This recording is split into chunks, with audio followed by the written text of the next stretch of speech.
ఇచ్చేస్తాం. ఇచ్చేసినప్పుడు తలనీలాల రూపంలో పట్టి ఉన్నటువంటి పాపములను తొలగిస్తాడు.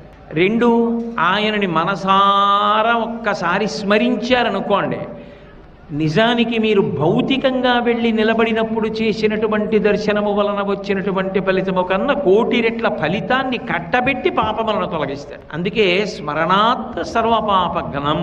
మనను ఉత్తరాయణ పుణ్యకాల ప్రవేశ సమయంలో మనలో చాలామందిని వెంకటాచలానికి వెళ్ళడం జరిగింది.